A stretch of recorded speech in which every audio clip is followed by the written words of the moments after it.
I've covered both solved and unsolved mysteries extensively on this channel, and this time I thought it might be interesting to explore some of the mysteries that lie in the in-between. The cases that to a large extent have been solved, but still harbour a secret or two. Perhaps finding the answer to the mystery only led to more questions. Perhaps the motivations of those involved remain unknown. Or perhaps some other details are just beyond our understanding right now. Like a puzzle that's missing a single piece, the big picture of these mysteries might seem clear, but ultimately, they remain incomplete. Number 1. The Princess of Persia, one of the most interesting mysteries I've ever come across, with a dark twist that left the archaeological world stunned.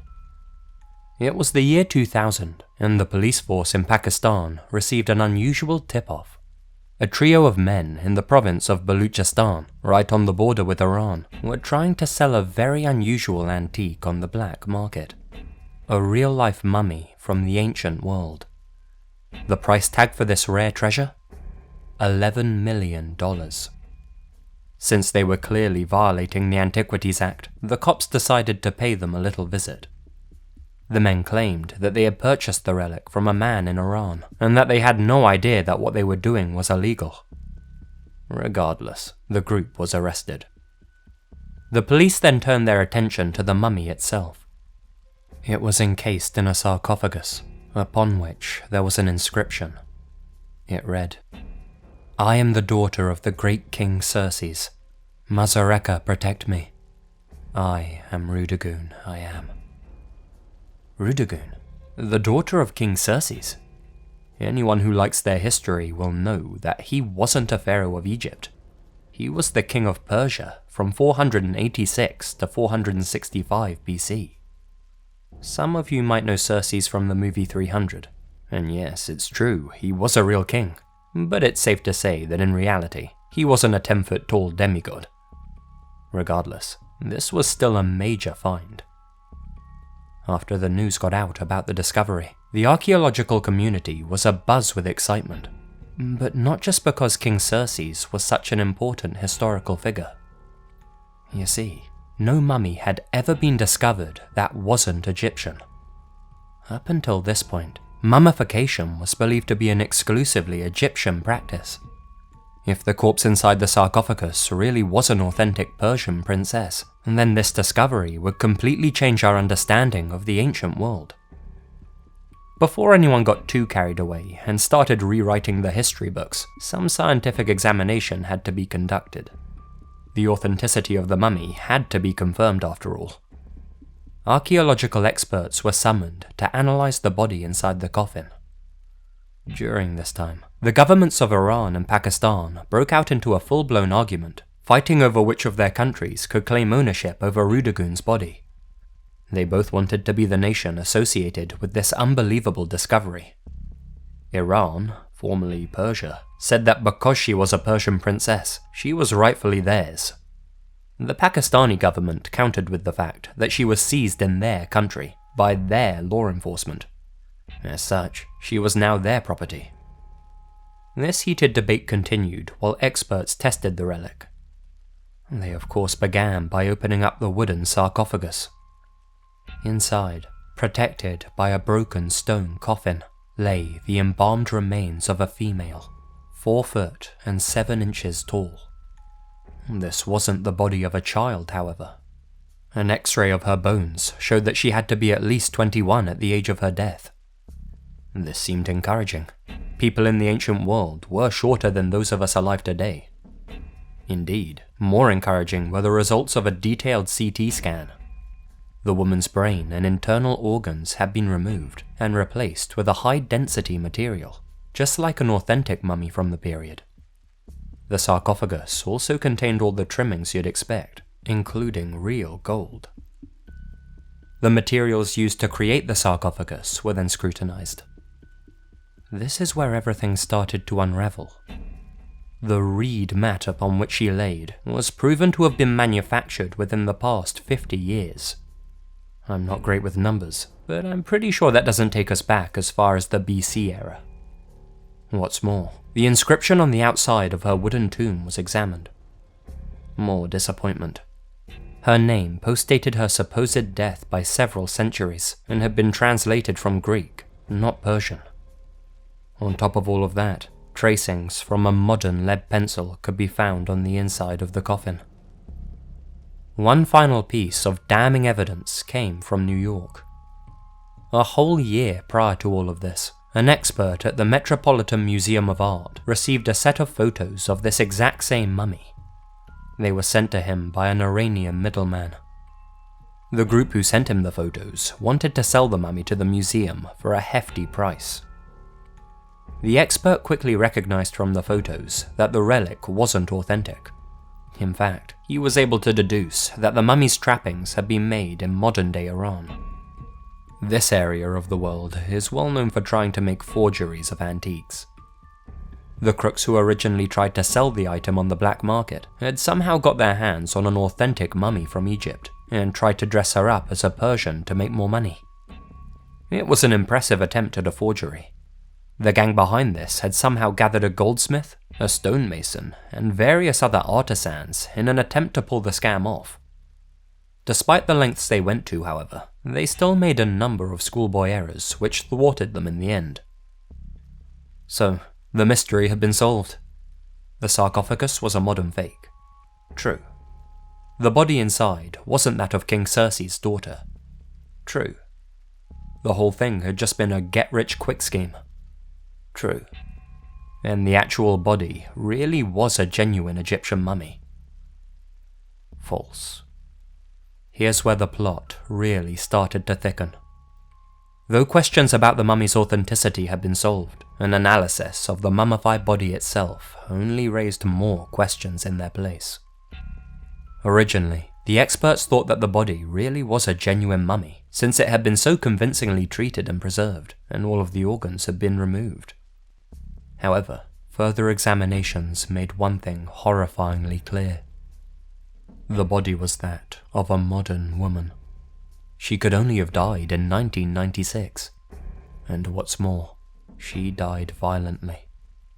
Her back had been broken by a blunt object which struck her from the right, and her neck was snapped at a 90-degree angle. Her spinal column had been snapped in two. Her organs were then removed very crudely. The brain removal, which was a very delicate procedure in ancient Egypt, had been a hack job.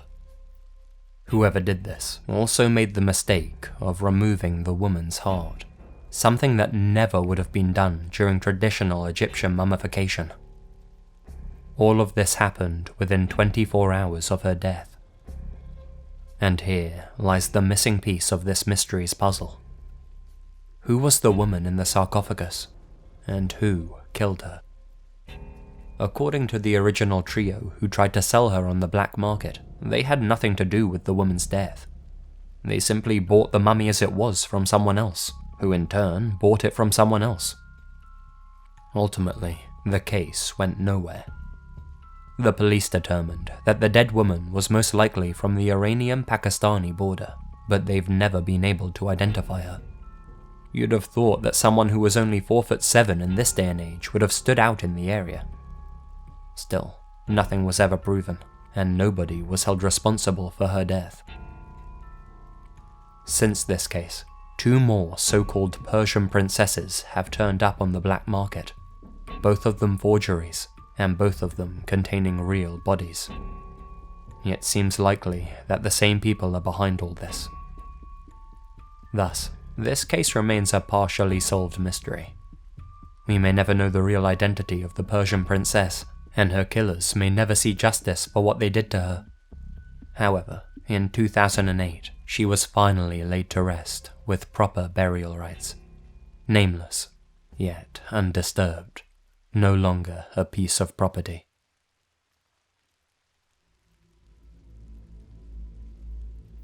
Number 2. This next entry revolves around an ongoing case, and is as bizarre as it is disturbing. In August of this year, Peter Madsen, a Danish engineer and inventor, invited freelance journalist Kim Wall aboard his homemade submarine, the UC-3 Nautilus, Though still young, she was already very accomplished and had pieces published in The Guardian, The New York Times, Vice, and Time magazine. She had decided to write a piece on Madsen, who had built a number of functioning submarines in the past. A private ride on this midget sub would give Kim the chance to better understand the man behind the machine. They both set off on their voyage on August 10th at approximately 7 p.m. The next day, Madsen returned, alone. Here's what happened. The pair were scheduled to return to harbour on the night they sailed off. When they failed to make it back, Kim's partner called for an emergency search operation. When the submarine finally did surface the next morning, it mysteriously sank 30 minutes later.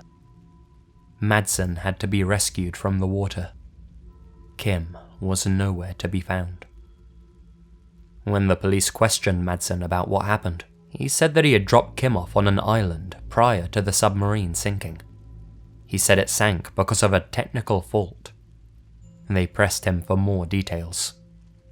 He then changed his story, saying that there had been an accident and that Kim had fallen overboard.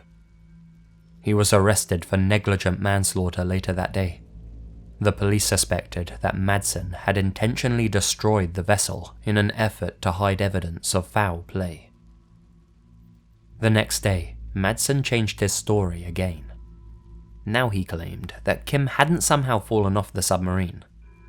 Instead, he said that she died in an accident on board the vessel, and that he buried her body at sea as a gesture of respect. You might be thinking this story sounds a bit fishy, and you're not alone. The police didn't buy it either.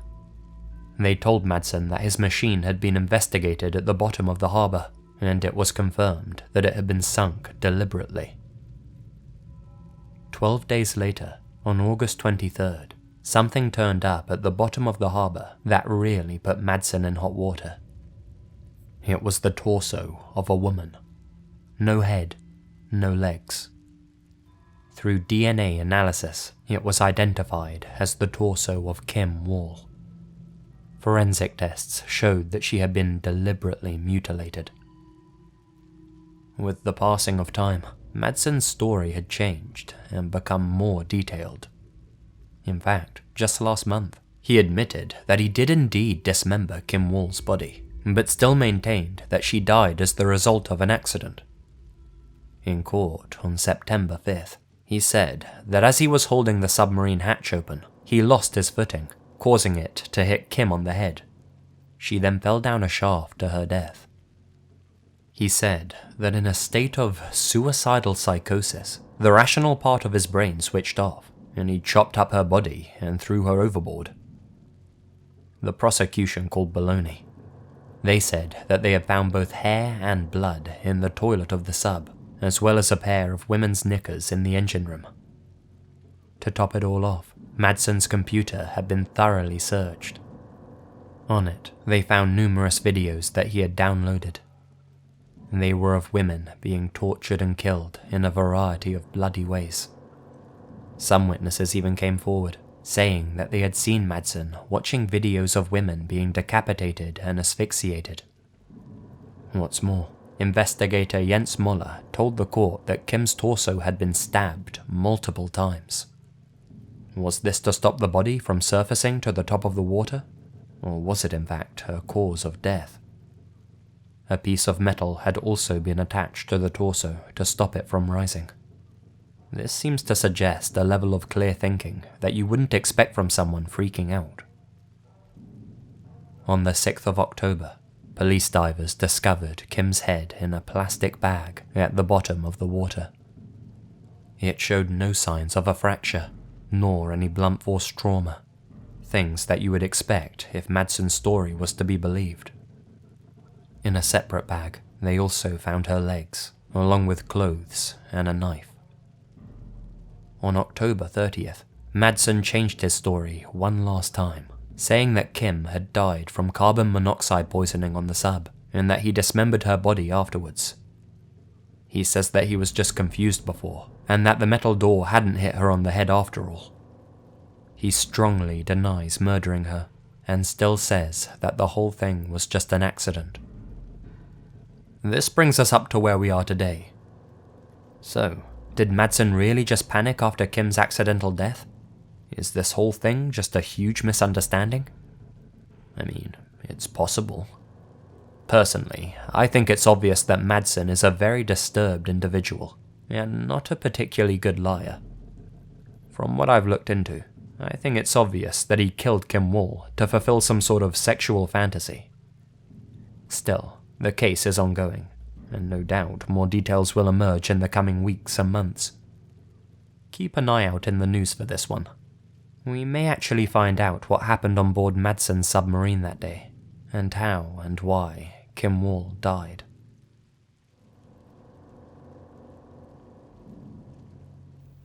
Number 3. Poland, 1999. While travelling down the Vistula River, a barge pusher noticed that something was caught up in his tugboat's propeller. He was expecting it to be a tree branch. When he got down to inspect what it was, however, he was initially left baffled. Tangled in the propeller was a pale, sack-like material, like a large bag made from some unusually light leather. That's when he noticed the stomach-churning smell coming off the object, and the human ear attached to it. It was the skin of 23-year-old university student Katarzyna Zawada. No muscle, bones, or body at all. Just her skin, neatly cut at the thigh and neck, reaching up to her left ear, and missing only her face, arms, and nipples. There was a seam and stitches connecting the right breast and left shoulder. Her skin had been carefully removed with surgical precision. It seemed like whoever had sliced it off had been trying to make some sort of human suit. It's unknown whether the girl was still alive when she was flayed, or if she was already dead. From what medical experts could gather, the girl had been tortured before she died, so I guess being skinned alive is a real possibility. As for her actual body, only one of her legs has ever been found. The rest of her remains are still missing to this day. At the time, the police believed that whoever committed this sickening crime had been inspired by The Silence of the Lambs, a movie in which the character Buffalo Bill tries to make his own human suit in an effort to turn himself into a woman. Worryingly, they believed that this was only going to be the first in a string of murders. 4 months later, the police were called to the scene of a crime in a small village. In the basement of a family home was the headless body of a 50-year-old man. He was hanging upside down from the ceiling. The skin from his head and face were found in the room. It had all been sewn together to create a mask. It seemed as if the cops were dealing with a real-life Leatherface. The man's sliced-up head was found outside the property. As it turns out, the killer in this instance was the man's own son, a young lad named Vladimir. He made the mask of his dead father's face and wore it in front of his grandmother. She had terrible eyesight and couldn't tell that it wasn't her son. At first, the police believed Vladimir was responsible for the murder of Katarzyna. The two both attended the same university after all.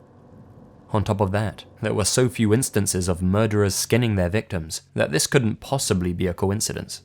Both cases had to be connected. The authorities had found their man. Case closed. At the station, Vladimir confessed to murdering his father, but said that he had no idea who Katarzyna was, and vehemently denied killing her. All the evidence suggested he was lying. All the evidence, that is, except one crucial piece. The DNA of another person was found on the suit made out of Katarzyna's skin. It didn't belong to Vladimir. The police ran it through their criminal database and couldn't find a single match. Though Vladimir was sentenced to 25 years in prison for murdering his father, it was determined that he wasn't behind the death of Katarzyna. It was almost unbelievable. Whoever had done this to the poor girl was still at large. The police looked into the victim's personal life for clues. It seemed that Katarzyna was a bit of a loner. She had hardly any friends, no known boyfriend, no siblings. Rarely did she socialize. She suffered from depression, brought on by the death of her father, for which she blamed herself. He had accidentally died on a trip that Katarzyna had asked him to go on. What was discovered, however, was that Katarzyna had stopped attending her university classes 2 weeks prior to her disappearance. Her appearance also changed in that time. She started dieting, changed her clothes, and dyed her hair blonde. It seemed likely that she had some sort of secret relationship that nobody knew about, and that she had been missing her classes to meet up with her unknown lover. Could this have been the man responsible for her torture and death? For almost 20 years, the identity of the person who skinned Katarzyna remained a mystery, as did his or her motivation. Then, just 1 month ago, police in Krakow made a surprising announcement. They had arrested a 52-year-old man named Robert J. for the girl's murder. He had grown up in an abusive Polish household with a militantly religious mother. As part of his compulsory military service, he ended up working at a hospital, where one of his main duties was to carry out autopsies. He certainly would have had the skill required to effectively skin another human being. Very little else is known for certain at this point. According to the police, Robert had likely been in contact with Katarzyna in the weeks leading up to her disappearance and death. They most likely met in Krakow's main square. It seems as if Katarzyna's sudden change in style may have been to please Robert. Perhaps he preferred blondes. Regardless, the evidence suggests that the young woman was in love with her eventual killer. On the day of her murder, the authorities say that Robert took Katarzyna back to his house on the outskirts of Krakow. He then took her down into his basement, where he imprisoned and tortured her. It's still unknown whether he skinned her before or after he took her life. It's hypothesized that Robert tried to wear the girl's skin, only to find out it didn't fit him the way he wanted it to. Having no further use for it, he dumped the remains in the Vistula River.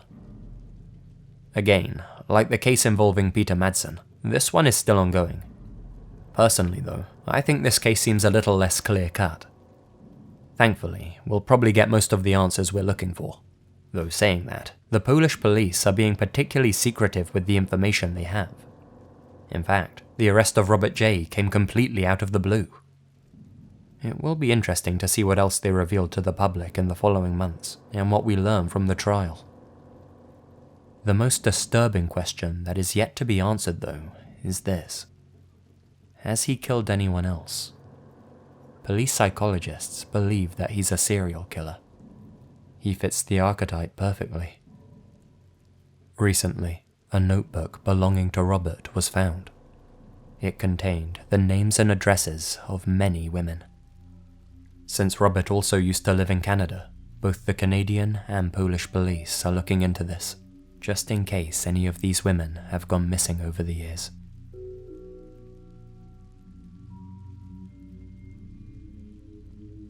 Number 4. Henry McCabe was a Liberian immigrant who lived with his wife and 2 children in Mounds View, Minnesota. He worked as an auditor for the Department of Revenue and seemed to have everything going for him. Sadly, in the early hours of September 7th, 2015, Henry tragically died under mysterious, or at least debatable, circumstances. On the fateful night of the 6th, he went out partying with 2 of his friends, William and Calvin. His family were in California at the time, so he figured it would be fun to spend some time with his pals. The group ended up at a nightclub in Spring Lake Park. They stayed there until 2 a.m., when Henry asked his friend William to drive him to a Super America gas station in the town of Fridley. This particular station was in the opposite direction of Henry's house, so it seemed like a strange request. Despite this, William did take Henry to the station. Henry then got out of the vehicle, and William drove home alone. This was the last time that anyone who knew Henry saw him alive. At 2:28 a.m., Henry's wife Corinne received a call from him. On the other end of the line, she could hear her husband screaming, saying that he had been shot. She managed to record the last 2 minutes of the call. On the recording, you can clearly hear Henry's screams, along with a strange, unidentified, guttural sound. The best way to describe it is a sort of growling noise. At the very end of the recording, there are a few seconds of silence. Then, a male voice says, "Stop it." It's not known who said this. It's not possible to find the audio without a reporter's voice talking over it, because the whole recording hasn't been released to the public. Regardless, I've left a link in the description if you want to hear what we currently have access to. At this point in the case, Henry was reported as missing. The police began their investigation by questioning Henry's 2 friends, William and Calvin. The police initially believed that they were in some way responsible for Henry's disappearance. William had Henry's keys in his pocket, even though Henry would have needed them to get into his house. Calvin had Henry's wallet. He said that Henry was so drunk that night, he took his wallet from him to prevent him from buying more drinks. Seems logical. It also turned out that William hadn't dropped Henry off at the Super America gas station like he thought. Instead, he had accidentally dropped Henry off at a holiday gas station. It seems like William was probably drunk as well when he drove his friend, and mistakenly took him to the wrong place. On the 2nd of November, almost 2 months after he went missing, Henry's body was found in Rush Lake, New Brighton, 4 miles from the holiday gas station he was last seen at. Despite calling his wife to say that he'd been shot, there were no gunshot wounds on his body. In fact, there seemed to be no physical signs of violence at all. As such, nobody suspected foul play. The coroner's report ruled his death as an accidental drowning, likely the result of a drunken mistake. Despite this official ruling, we still have no idea how or why he ended up in the lake. There's so many unanswered questions, it leaves the whole final hour of Henry's life up for debate. Assuming he died at the time he made the call, Henry would have had to walk 4 miles in about 25 minutes, in a drunken state through winding streets. That seems nearly impossible given the distance. Did Henry get into someone else's car out of the view of CCTV cameras? Realizing his mistake, did William come back to collect his friend, only for the pair to break out into an argument? Is there something he isn't telling the police? Alternatively, was this simply just a drunken accident, or perhaps a case of suicide? Had Henry been roofied at the club, and in a confused state ended up 4 miles away? Did something altogether more sinister happen to him? Most importantly, why did Henry tell his wife that he had been shot? Who was the other person on the voice recording saying, "Stop it"? And what were the strange, unidentified noises in the background of the call? You'll hear some people describing these noises as demonic or non-human, but really, there must be a real-world explanation out there. Can any of you identify it? Since the case has been closed, we might never have a definitive answer to any of these questions. There's plenty of online forums where people still discuss what could have happened to Henry in his final moments. I suggest you read up on some of the theories. Some of them are very interesting. I'll leave a link or two down below. Have a read and let me know what you think happened to Henry.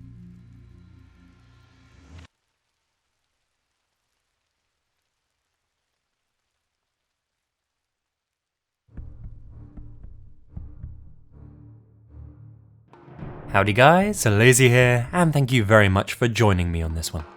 Well, I totally have no idea what I'm gonna title this video at the minute. Missing piece of the puzzle mysteries or something like that. I don't know, whatever I decide to go with in the end. I hope you enjoyed the cases I included. I particularly like that mummy one actually. Yeah, I thought that was really interesting. One of my favourite mysteries to explore and learn about. Yeah, it's up there with the, what was the doctor called? Dr. Tansler, the one with the corpse bride. That was in my first Solve Mystery video, wasn't it? Yeah, that was probably the most gruesome one I've ever done, but I like this one all the same. Anyway, if you did enjoy this video, then be sure to smash that like button or I'll smash you. And be sure to tune into the next video where I will be covering some stories. Not sure what on yet, but they'll be coming in about a week. Maybe a little quicker, we'll see. Until then, guys, you all stay spooky. And remember, the best things happen in the dark.